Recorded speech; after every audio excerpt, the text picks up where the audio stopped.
tutan kenalan pitan sekolah sini emang bangun ting sasangkam hutan sasangkam serang hati udara bahasa bharatanan sambil berdi busari datang king magaram king pilatan satpamining cintai jagat janima magaramki mangal maharata Jagannath Balabhadra Subhadra Sudarshani चतुर्धामूर्ति देवता लक्ष्मी नारायण इष्टदेवी माँ जगज्जननी खंडुआली जो मैंने आज आत्म संवादर दैनिक राशिफल कार्यक्रमटी देखुंट शुणुंट से आज दिनटी सुख समृद्धि मानसिक पारिवारिक शांति आत्मसंतोष उत्तम स्वास्थ्य और समृद्धि दिन हो यह जगन्नाथ पाखे कामना करी आरंभ करूँ आज आम दैनिक राशिफल कार्यक्रम प्रथम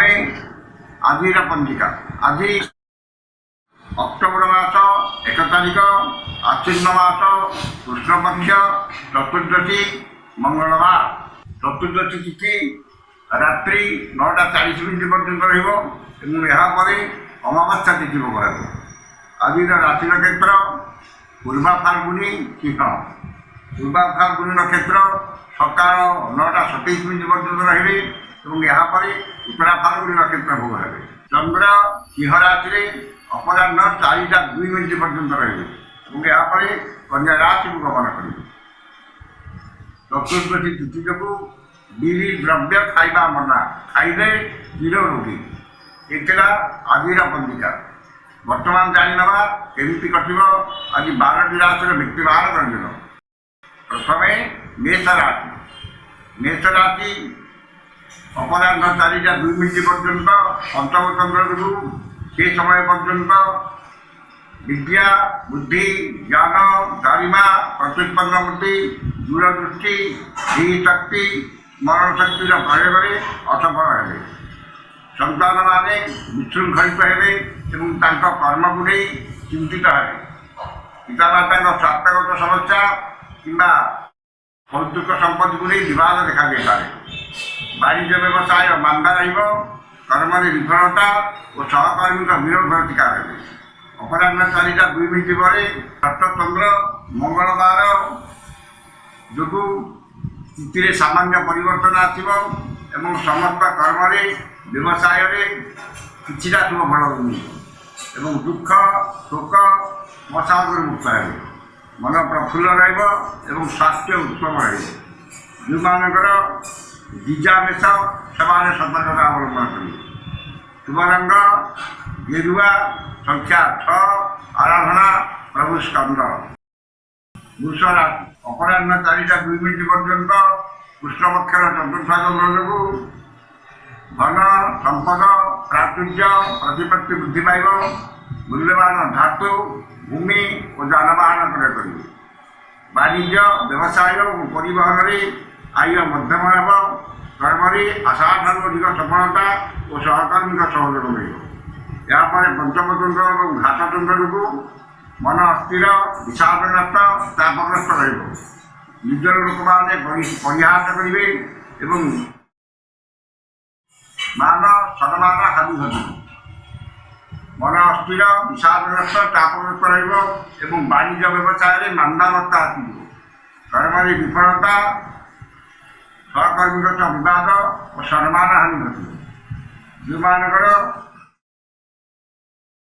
मृगशिरांश से सतर्कता अवलंबन करेंगे शुभ रंग नील संख्या 2 आराधना माँ गायत्री मिथुन राशि तृतीय चतुर्थ चंद्र भोग हो शुक्रकर नक्षत्र भोग हो असंभव को संभव करने समर्थ हे धन संपद प्राचुर्य प्रतिपत्ति वृद्धि पाइब मूल्यवान धातु भूमि और जानवाहन क्रय करेंगे गुरुजन कृपा क्षमताशाली व्यक्ति सहायता और राजनैतिक व्यक्ति शुभ दृष्टि रहे वाणिज्य व्यवसाय और परिवहन आय अति उत्तम हो नूतन व्यवसाय चुक्तिबद्ध हे नूतन कर्मारंभ नूतन व्यवसाय आरंभ कि विदेश यात्रा सुजोग मिल पाए कर्म सफलता और समस्त कर्म आपणकर श्रेष्ठता प्रतिभा कर ଯେଉଁମାନଙ୍କର ଆଦ୍ରା ମିଥୁନ ସେମାନେ ଉପକୃତ ହେବେ। ଶୁଭ ରଙ୍ଗ ମେରୁନ୍, ସଂଖ୍ୟା 8, ଆରାଧନା ମା ଷୋଳଶୀ। କର୍କଟ ରାଶି ଅପରାହ୍ନ 4ଟା 2 ମିନିଟ୍ ପର୍ଯ୍ୟନ୍ତ ଘାତ ଚନ୍ଦ୍ର ଯୋଗୁଁ ଏ ସମୟ ପର୍ଯ୍ୟନ୍ତ ବାଦ, ବିବାଦ, ସ୍ୱାସ୍ଥ୍ୟ ଓ ଆର୍ଥିକ କାରବାର କଲାବେଳେ ସତର୍କତା ଅବଲମ୍ବନ କରିବେ। ଧନକୁ ନେଇ ବିବାଦ, ବାଦି ମୁକଦ୍ଦମାରେ ପଡ଼ିପାରନ୍ତି କିମ୍ବା ଆର୍ଥିକ ଠକାମିରେ ପଡ଼ିପାରନ୍ତି। ଅନ୍ୟ କାହାକୁ ଆଣିଥିବା ଧନ ଫେରାଇବାରେ ଅସମର୍ଥ ହେବେ ଏବଂ ଅନ୍ୟକୁ ଦେଇଥିବା ଧନ ପାଇବାରେ ବିଫଳ ହେବେ। ବାଣିଜ୍ୟ, ବ୍ୟବସାୟ ଓ ପରିବହନରେ କ୍ଷତି ଦେଖାଦେବ। କର୍ମରେ ବିଫଳତା ଓ ବାଧାବିଘ୍ନ ଲାଗି ରହିବ। ଅପରାହ୍ନ 4ଟା 2 ମିନିଟ୍ ପରେ ତୃତୀୟ ଚନ୍ଦ୍ର ଯୋଗୁଁ ସ୍ଥିତିରେ କିଛିଟା ପରିବର୍ତ୍ତନ ଆସିବ ଏବଂ ସମସ୍ତ କର୍ମରେ ଓ ବ୍ୟବସାୟରେ କିଛିଟା ସୁଫଳ ମିଳିବ। ଯେଉଁମାନଙ୍କର ଅଶ୍ଳେଷା କର୍କଟ ସେମାନେ ସତର୍କତା ଅବଲମ୍ବନ କରିବେ। ଶୁଭ ରଙ୍ଗ ଗୋଲାପୀ, ସଂଖ୍ୟା 6, ଆରାଧନା ମା ମାତଙ୍ଗୀ। ସିଂହ ରାଶି ଅପରାହ୍ନ 4ଟା 2 ମିନିଟ୍ ପର୍ଯ୍ୟନ୍ତ ଶ୍ରୀଚନ୍ଦ୍ର ଯୋଗୁଁ ସେ ସମୟ ପର୍ଯ୍ୟନ୍ତ ସୌଜନ୍ୟରେ ସୁସମ୍ପର୍କ, ପରିବାରରେ ସୁଖଶାନ୍ତି, ପଡ଼ୋଶୀଙ୍କ ସାହାଯ୍ୟ ସହଯୋଗ ଏବଂ ସମସ୍ତଙ୍କ ସହ ଉତ୍ତମ ସମ୍ପର୍କ ପ୍ରତିଷ୍ଠା ପାଇବ। ମନ ପ୍ରଫୁଲ୍ଲ ରହିବ ଏବଂ ଦେହ ମନ ସୁସ୍ଥ ରହିବ। ବାଣିଜ୍ୟ, ବ୍ୟବସାୟ ଓ ପରିବହନରେ ଆୟ ଅତି ଉତ୍ତମ ହେବ। କର୍ମରେ ସଫଳତା ଓ ସମ୍ମାନ ମିଳିବ। ଏହାପରେ ଦ୍ୱିତୀୟ ଚନ୍ଦ୍ର ଯୋଗୁଁ ଅର୍ଜିଥିବା ଆୟର କିଛି ଅଂଶ ବଦଖର୍ଚ୍ଚରେ ଯିବ କିମ୍ବା ଅଯଥା ଖର୍ଚ୍ଚରେ ଯିବ। ମନରେ ଅସ୍ଥିରତା, ପରିବାରରେ ମନୋମାଳିନ୍ୟ ଏବଂ ସାମାନ୍ୟ ଶାରୀରିକ ପୀଡ଼ା ଭୋଗିବେ। କର୍ମରେ ବିଫଳତା ଏବଂ କର୍ମ ପ୍ରତି ଅନାଗ୍ରହ ଭାବ ପ୍ରକାଶ କରିବେ। ଯେଉଁମାନଙ୍କର ମଘା ଓ ଉତ୍ତରା ଫାଲ୍ଗୁନୀ ସିଂହ ସେମାନେ ଉପକୃତ ହେବେ। ଶୁଭ ରଙ୍ଗ ଧଳା, ସଂଖ୍ୟା 3, ଆରାଧନା ମା ମାଣିକେଶ୍ୱରୀ। କନ୍ୟା ରାଶି ଦ୍ୱାଦଶ ଚନ୍ଦ୍ର ଏବଂ ଶ୍ରୀଚନ୍ଦ୍ର ଉଭୟ ଭୋଗ ହେଉଥିବାରୁ ଖର୍ଚ୍ଚ ପ୍ରତି ଅନାଗ୍ରହ ଏବଂ ସଞ୍ଚୟ ପ୍ରତି ମନରେ ଆଗ୍ରହ ପ୍ରକାଶ ପାଇବ। ଅଯଥା ଖର୍ଚ୍ଚ, ବଦଖର୍ଚ୍ଚ ଓ ପରିବାରର ଖର୍ଚ୍ଚ ଭାର ବହୁତ କମ୍ ରହିବ ଏବଂ ମନରୁ ଦୁଶ୍ଚିନ୍ତା, ଦୁର୍ଭାବନା ଓ ହତୋତ୍ସାହ ଭାବ ଉପକରିଯିବ। ଠିକ୍ ସମୟରେ ଠିକ୍ ନିଷ୍ପତ୍ତି ନେବାରେ ସମର୍ଥ ହେବେ ଏବଂ ସମସ୍ତ କର୍ମରେ ସୁଚିନ୍ତିତ ପଦକ୍ଷେପ ନେବେ। ବାଣିଜ୍ୟ, ବ୍ୟବସାୟ ଓ ପରିବହନରେ ଆୟ ଅତି ଉତ୍ତମ ହେବ। କର୍ମରେ ସଫଳତା ଏବଂ ସମସ୍ତ ଅଟକିଥିବା କାମକୁ ସଫଳତାର ସହ ସମ୍ପାଦନ କରିବେ। ଯେଉଁମାନଙ୍କର ଉତ୍ତରା ଫାଲ୍ଗୁନୀ ଓ ହସ୍ତା କନ୍ୟା ସେମାନେ ଉପକୃତ ହେବେ। ଶୁଭ ରଙ୍ଗ ଚକୋଲେଟ୍, ସଂଖ୍ୟା 4, ଆରାଧନା ମା ତ୍ରିପୁର ସୁନ୍ଦରୀ। ତୁଳା ରାଶି ଏକାଦଶ ଚନ୍ଦ୍ର ଦ୍ୱାଦଶ ଚନ୍ଦ୍ର ଭୋଗୁଥିବାରୁ ଆୟ ଅପେକ୍ଷା ବ୍ୟୟ ବହୁତ କମ୍ ରହିବ ଏବଂ ଆୟର କିଛି ଅଂଶ ସଞ୍ଚୟରେ ବିନିଯୋଗ କରିବେ। ଧନ, ସମ୍ପଦ, ପ୍ରାଚୁର୍ଯ୍ୟ, ପ୍ରତିପତ୍ତି ବୃଦ୍ଧି ପାଇବ ଏବଂ ଅନ୍ୟଠାରୁ ଆଣିଥିବା ଧନ ଫେରାଇବାରେ ସମର୍ଥ ହେବେ। ବାଣିଜ୍ୟ, ବ୍ୟବସାୟ ଓ ପରିବହନରେ ଆୟ ଅତି ଉତ୍ତମ ହେବ। କର୍ମରେ ସଫଳତା ଓ କର୍ମସ୍ଥାନର ସମସ୍ତ ବାଧା, ବିଘ୍ନ ଓ ପ୍ରତିବନ୍ଧକ ଦୂର ହେବ। ଯେଉଁମାନଙ୍କର ସ୍ୱାସ୍ଥ୍ୟ ଚୂଡ଼ା ସେମାନେ ଉପକୃତ ହେବେ। ଶୁଭ ରଙ୍ଗ ସିଲଭର, ସଂଖ୍ୟା 2, ଆରାଧନା ମା ସମଲେଶ୍ୱରୀ। ବିଛା ରାଶି ଦଶମ ଓ ଏକାଦଶ ଚନ୍ଦ୍ର ଭୋଗ ହେଉଥିବାରୁ ମଙ୍ଗଳବାର ଯୋଗୁଁ ଏବଂ ସକାଳ 9ଟା 16 ମିନିଟ୍ ପରେ ରବିଙ୍କର କ୍ଷେତ୍ର ଭୋଗ ହେଉଥିବାରୁ ଭାଗ୍ୟରେ, କର୍ମରେ, ଆର୍ଥିକ ଅବସ୍ଥାରେ ଉନ୍ନତି ଆସିବ। ବାଣିଜ୍ୟ, ବ୍ୟବସାୟ ଓ ପରିବହନରେ ଆୟ ଅତି ଉତ୍ତମ ହେବ ଏବଂ ନୂତନ ବ୍ୟବସାୟ ପାଇଁ ଚୁକ୍ତିବଦ୍ଧ ହେବେ। ଆକସ୍ମିକ ଧନ ଲାଭ, କୌଣସି ବିଶେଷ ସୂତ୍ରରୁ ଧନ ପ୍ରାପ୍ତି ଏବଂ ହୃତ ଧନ, ବକେୟା ଧନ ଏବଂ ଅନ୍ୟକୁ ଦେଇଥିବା ଧନ ଫେରି ପାଇବେ। କର୍ମରେ ଆଶାଠାରୁ ଅଧିକ ସଫଳତା ଏବଂ କର୍ମସ୍ଥାନର ସମସ୍ତ ସୁବିଧା ସୁଯୋଗ ହାସଲ କରିବେ। ଯେଉଁମାନଙ୍କର ଅନୁରାଗ ଇଚ୍ଛା ସେମାନେ ଅଧିକ ଶୁଭଫଳ ପାଇବେ। ଶୁଭ ରଙ୍ଗ ହଳଦିଆ, ସଂଖ୍ୟା 11, ଆରାଧନା ମା ଚଣ୍ଡୀ। ଧନୁ ରାଶି ଅପରାହ୍ନ 4ଟା 2 ମିନିଟ୍ ପର୍ଯ୍ୟନ୍ତ ନବମଚନ୍ଦ୍ର ଯୋଗୁଁ ସେ ସମୟ ପର୍ଯ୍ୟନ୍ତ ମାନ ସମ୍ମାନ ହାନି, ମାନସିକ ଦୁଶ୍ଚିନ୍ତା, ପରିବାରରେ ମନୋମାଳିନ୍ୟ ଏବଂ ନିଜର ପ୍ରିୟ ବନ୍ଧୁ କିମ୍ବା ପୁରାତନ ବନ୍ଧୁଙ୍କ ସହ ବିବାଦ କିମ୍ବା ତାଙ୍କଠାରୁ ଅପମାନ ହୋଇପାରେ। ଅପମାନ ଅପଦୋଷ ଅପନିନ୍ଦା ମିଳିବ ଏବଂ ପରିବାରର ବୟୋଜ୍ୟେଷ୍ଠ ବ୍ୟକ୍ତିଙ୍କ ସ୍ୱାସ୍ଥ୍ୟଗତ ସମସ୍ୟା ଦେଖାଦେବ। ବାଣିଜ୍ୟ ବ୍ୟବସାୟ ଓ ପରିବହନରେ କ୍ଷତି ଦେଖାଦେବ। କର୍ମରେ ବିଫଳତା ଓ ପଦସ୍ଥ ଅଧିକାରୀଙ୍କ ଦୋଷର ଶିକାର ହେବେ। ଅପରାହ୍ନ 4ଟା 2 ମିନିଟ୍ ପରେ ଦଶମ ଚନ୍ଦ୍ରକୁ ସ୍ଥିତିରେ କିଛିଟା ପରିବର୍ତ୍ତନ ଆସିବେ ମଧ୍ୟ କର୍ମରେ କିଛି ଶୁଭ ଫଳ ମିଳିଲେ ମଧ୍ୟ ବ୍ୟବସାୟରେ ବିଶେଷ ଶୁଭ ଫଳ ମିଳିବ ନାହିଁ। ଯେଉଁମାନଙ୍କର ପୂର୍ବାଚାରା ଧନୁ ସେମାନେ ସତର୍କତା ଅବଲମ୍ବନ କରିବେ।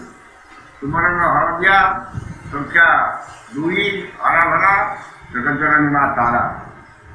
ମକର ରାଶି ଅପରାହ୍ନ 4ଟା 2 ମିନିଟ୍ ପର୍ଯ୍ୟନ୍ତ ଘାତ ଚନ୍ଦ୍ର ଏବଂ ଏହାପରେ ନବମ ଚନ୍ଦ୍ର ଯୋଗୁଁ ଘାତ 12 ଯୋଗୁଁ ବାଦ ବିବାଦ ସ୍ୱାସ୍ଥ୍ୟ ଆର୍ଥିକ କାରବାର ଉଚ୍ଚସ୍ଥାନ ଆରୋହଣ ଗ୍ୟାସ୍ ଇଲେକ୍ଟ୍ରିକ୍ ଦ୍ରବ୍ୟ ବ୍ୟବହାର ଯାନବାହନ ଆରୋହଣ କ୍ଷମତାଶାଳୀ ବ୍ୟକ୍ତି ଏବଂ ରାଜନୈତିକ ବ୍ୟକ୍ତିଙ୍କ ସହ କଥାବାର୍ତ୍ତା ବେଳେ ସତର୍କତା ଅବଲମ୍ବନ କରିବେ।